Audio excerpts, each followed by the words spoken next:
제목과 찬양만 봐도 내용이 무엇인지를 다 파악을 하셨죠? 아멘. 주의 날이 도적같이 온답니다. 도적이 오는 거를 알면은 도적 맞을 사람도 한 사람도 없어요. 깨어 있어서 들어오지를 못하게 막으니까. 근데 주님은 어떻게 오셔요? 도적같이 오신대요. 우리 모를 때 베드로 사도가 보는 이 세상이 종말을 향해 달려가고 있습니다. 우리가 어떠한 삶을 살아야 하는가 하는 이 본문의 말씀이 있습니다. 의롭고 경건한 삶 아니면 불의하고 부끄러운 삶을 살고 있지는 않는지 생각해보는 시간을 갖습니다. 아멘. 제가 이거를 보면서 제가 예수 처음 믿을 때도 주님이 오신다고 그때도 그랬습니다. 아멘. 근데 제가 개인적으로 뭐라 그랬어요? 제 딸이 7살이었을 때 제가 복음을 받았는데 주님이 오신다 그러니까 제 마음속에 뭐가 있어요? 하나님, 우리 딸이 결혼하는 것만 보고 예수님이 오시면은 좋겠습니다. 제가 개인적으로 하나님한테 그랬습니다. 근데 걔가 결혼해서 40이 넘었는데 예수님은 아직까지 안 오셨습니다. 저만 그런 거를 하나님께 구했나요? 여러분들도 개인적으로 때로 예수님이 오실까봐 노심초사 기도하고 아직 오시면 안 돼요 그런 일도 있을 겁니다. 그러나 우리하고는 상관없이 하나님만 아십니다. 아멘. 예수님도 모른다고 성경에는 기록을 하고 있습니다. 하나님이 예수님한테 내려가라 하면은 예수님이 오시는 것이 재림입니다. 재림은 준비하지 않는 자들에게는 마치 밤의 도적처럼 갑자기 뜻밖의 재앙으로 임한다는 것입니다. 그날은 경고도 없이 모두가 안전하다고 느낄 때 예수님은 임하신다고 그랬습니다. 그러나 지금은 문명이 이렇게 발달해 가지고 예수님이 오실 때 다 볼 수 있답니다. 믿는 자나 안 믿는 자나 예수님이 재림하실 때 가신 그 모습대로 오시기 때문에 다 볼 수는 있는데 믿는 자와 안 믿는 자가 갈라지는 일이 생기는 거죠. 안 믿는 자는 그때서 예수님이 재림할 때에 후회를 할 것이고 믿는 자는 기쁨으로 주님을 맞이하는데 과연 내가 주님 앞에 섰을 때에 잘했다 칭찬을 받을까? 내가 좀 더 잘할 걸 후회할까? 이런 마음이 있을 것입니다. 데살로니가전서 5장 2절에 주의 날이 밤에 도적같이 이를 줄을 너희 자신이 자세히 알미라. 아멘. 분명히 예수님은 오십니다. 아멘. 그때는 하나님만 아시기 때문에 언젠가 다메섹 기도원이 거긴가 예수님이 오신다고 일도 하지 말고 학교도 가지 말고 막 흰 옷 입고 기다렸던 때가 있었지요. 근데 우리는 그들 예수님이 오신다는 누가 그 소리에 마음을 뺏겨서도 안 되고 믿어도 안 되고 오직 하나님이 예수님을 내려가라고 하나님이 명령할 때 예수님이 내려오시기 때문에 그런 유혹에 넘어가지 않는 우리가 되기를 바랍니다. 하늘이 큰 소리로 예수님이 재림하실 때는 큰 소리로 떠나갈 것입니다. 왜냐하면은 소리가 공중에 화살이 날아가는 소리 같은 소리도 나고 또 불꽃 튀기는 소리 같은 소리도 있고 채찍을 내려치는 소리도 있고 거센 물이 흐르는 소리 같은 소리도 난다고 했습니다. 그날의 심판이 대단히 무서울 것을 말합니다. 근데 우리는 감사하게 이런 엄청난 주님의 재림이 될 때에 우리는 두려워하지 아니하고 하나님의 만들어 놓은 새하늘과 새 땅으로 갈 수 있음에 감사를 드려야 됩니다. 그날이 심판이 대단히 무서울 것을 말하는데 체질이란 흙이 있고 공기가 있고 불이 있고 물이 있는 것이 체질이라고 합니다. 이 우리가 사는 이 곳에 흙도 있고 공기도 있고 불도 있고 물도 있습니다. 주님이 오실 때는 이 체질이 풀어진다는 말은 이 세상의 모든 것들이 파괴된다는 말입니다. 아멘. 노아 방주 때 하나님이 다시는 내가 물로 심판하지 않겠노라고 무지개를 보여주셨습니다. 그래서 하나님은 물로는 다시 심판 안 하고 불로 심판할 거라고 합니다. 아멘. 옛날에 속담에 불찌꺼기는 있어도 물찌꺼기는 남지 않는다는 말이 있습니다. 언젠가 몇 년 전에 텔레비에서 그 일본 쓰나미 그 바닷물이 밀려오니까 너무 무섭더라고요. 그러니까 물은 싹 쓸어가니까 남기는 게 없고 불은 타도 남는 게 있다는 것입니다. 불로 심판할 때는 뭐가 남을지는 알 수 없습니다. 지금의 우리가 쓰고 있는 모든 것이 기름으로 다 살잖아요. 그러니 예수님의 재림일 때는 불로 심판이 되는 게 맞습니다. 최후의 심판은 지구상의 모든 것들이 파괴되고 사라지는 우주적 재앙이라고 할 수 있습니다. 이사야 13장 9절에 여호와의 날 곧 잔혹히 분냄과 맹렬히 노하는 날이 임하여 땅을 황묵해 하며 그 중에서 죄인을 멸하리니. 아멘. 이처럼 인간의 상상을 초월한 하나님의 심판날은 필연적으로 옵니다. 우리가 원해도 오고 원하지 않아도 오고, 왜? 그건 우리 주관이 아니고 하나님이 주관하시기 때문에 분명히 예수님은 다시 오십니다. 아멘. 언제 오실지는 모르기 때문에 우리가 깨어 기도하고 기다려야 되고 예배로 기름 준비해야 됩니다. 아멘.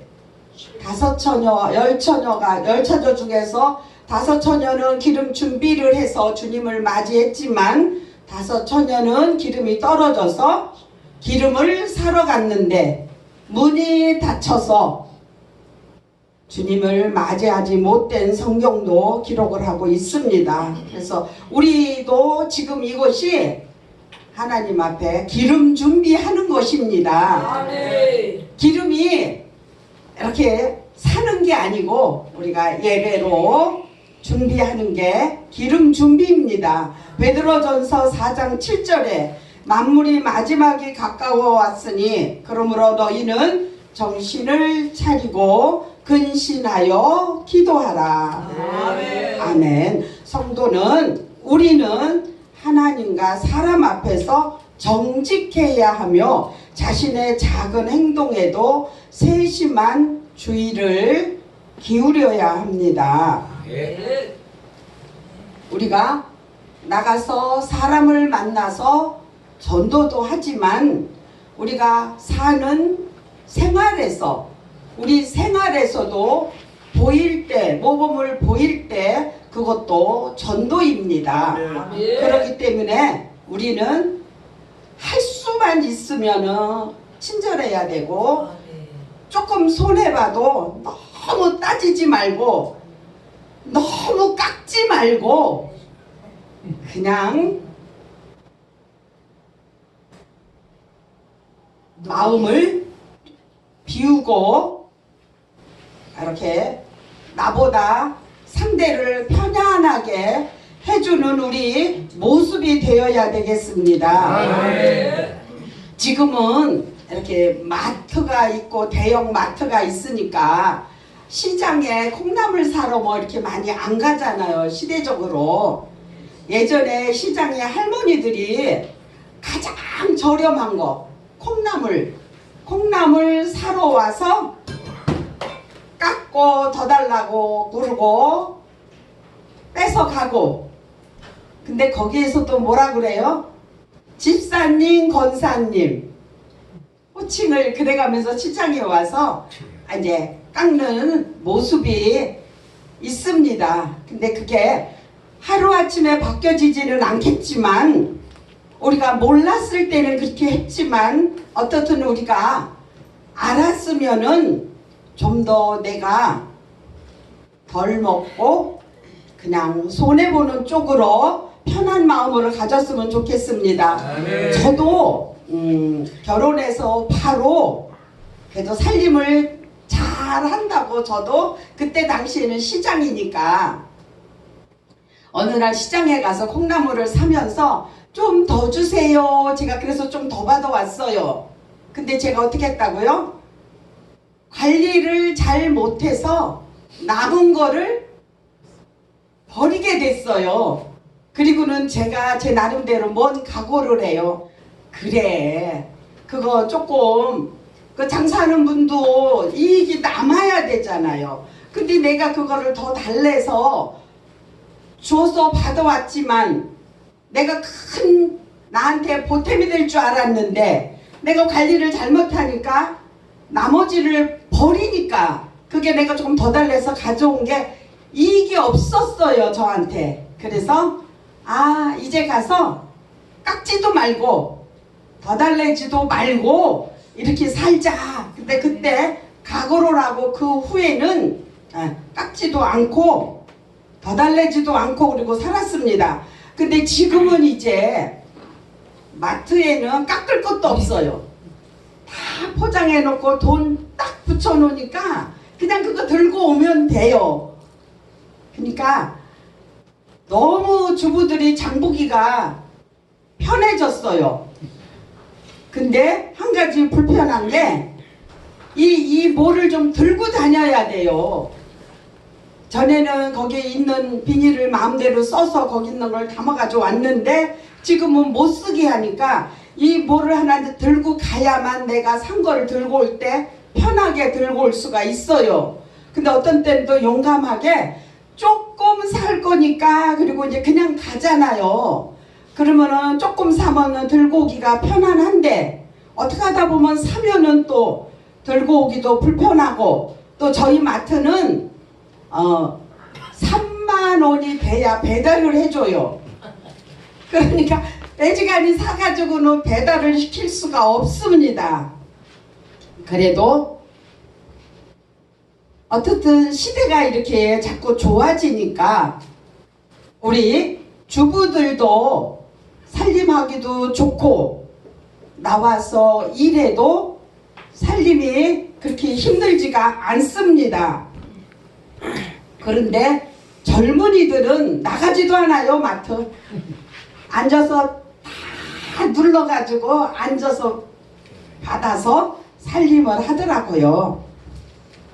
그래도 어떻든 우리는 할 수만 있으면은 나보다 남을 배려하는 모습으로 사는 우리 모두가 됐으면 좋겠습니다. 고린도후서 11장 2절에 내가 하나님의 열심으로 너희를 위하여 열심 내노니 내가 너희를 정결한 처녀로 한 남편인 그리스도께 드리려고 중매함이로다. 아멘. 우리를 신부 단장에서 신랑인 예수님께 신부로 중매한다고 고린도 후서의 말씀은 기록을 하고 있습니다. 우리도 결혼할 때 신부 단장 해본 우리 신부들은 다 알잖아요. 내가 원해서가 아니고 가장 아름답고 이쁘게 만들어 주잖아요. 우리도 예수 안에서 신랑 되신 남편 예수 그리스도를 만나기 위해서는 우리 스스로 신부 단장을 해야 됩니다. 예배로 해야 되고 기도로 해야 되고 말씀으로 해야 되고 만났을 때 서로 아껴주고 존경하고 사랑하고 배려해 주는 거로 우리도 신부 단장을 해야 됩니다. 주의 재림의 때를 기다리는 성도의 삶은 주님을 기다리는 삶이어야 됩니다. 우리 중심에는 어떤 일이든지 하나님이 예수님이 중심이 돼야 되지 내가 중심이 돼서는 안 됩니다. 저는 부끄러운 고백이지만 제가 이렇게 고백을 합니다. 이렇게 나왔다가 집에를 들어가면은요 고단해요. 그러면은 기도를 하는 게 아니고 편안하게 먼저 누워요. 그리고 일어나서 뭣도 하고 기도도 하고 이래야지. 그러면은 어때요? 하는 때가 있는가 하면 못할 때도 있더라고요. 그러면은 잠결일지라도 제가 뭐라 그래요? 하나님보다 내가 나를 더 사랑했습니다. 내가 나를 더 사랑했으니까 내가 고단하다고 피곤하다고 조금 누워있다가 일을 하지 할 때도 금방 말씀드린 것처럼 할 때도 있는가 하면은 못할 때도 있어요. 그러면 내가 나를 더 사랑한 거잖아요. 말씀으로 비춰보면은. 그래서 그때는 부끄러운 고백을 합니다.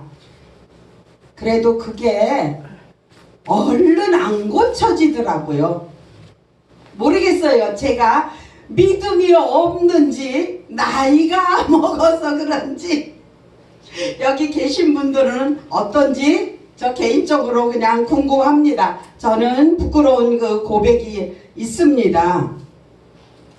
첫 번째는 기도 생활을 해야 합니다. 베드로전서 4장 7절에 만물이 마지막이 가까워 왔으니 그러므로 너희는 정신을 차리고 근신하여 기도하라.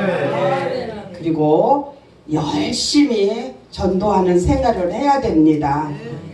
방금도 말씀드린 것처럼 나가서 만나서 말씀으로 전도도 해야 되지만 우리 생활에서도 예수 믿는 사람처럼 할 때에 사람과 사람의 관계에서 만남에서 전도가 될 수 있습니다. 마태복음 24장 14절에 이 천국 복음이 모든 민족에게 증거되기 위하여 온 세상에 전파하리니 그제야 끝이 오리라. 아멘. 예수님이 오시기를 기다리는 사람은 저 개인적으로 생각할 때 행복한 사람인 것 같아요. 아멘. 저는 하나님한테 뭐라 그래요?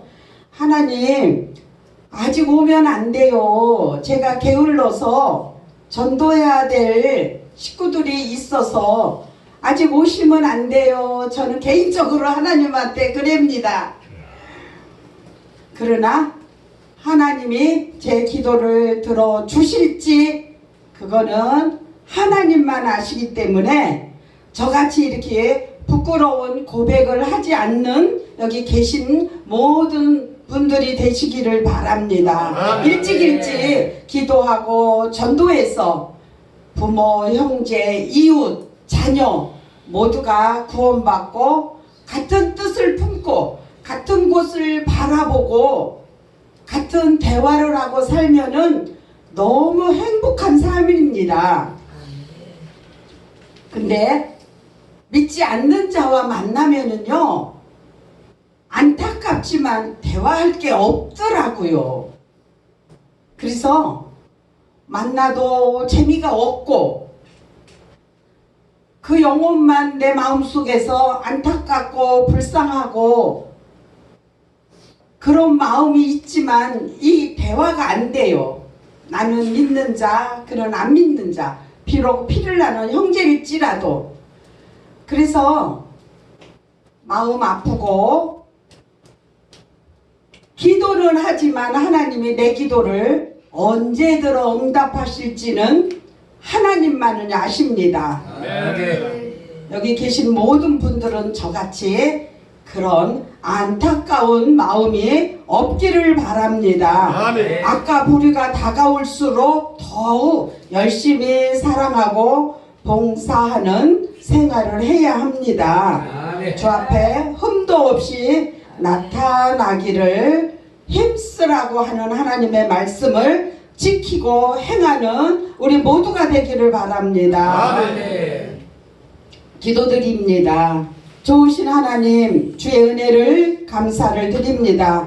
하나님은 주의 날이 도둑같이 온다고 우리에게 베드로 후서의 말씀을 주셨습니다. 많이 들었어도 우리가 실천하지 못하고 깨닫지 못하고 행하지 못한 나의 모습을 용서하시고 다시금 주님이 오실 그때에 나를 아는 모든 자, 나와 피를 나눈 형제, 이웃들이, 자녀들이 다 구원받아 하나님의 자녀가 되어서 하나님을 맞이를 준비하며 기뻐하며 찬양하는 우리 모두가 되기를 예수님의 이름으로 기도드립니다. 아멘.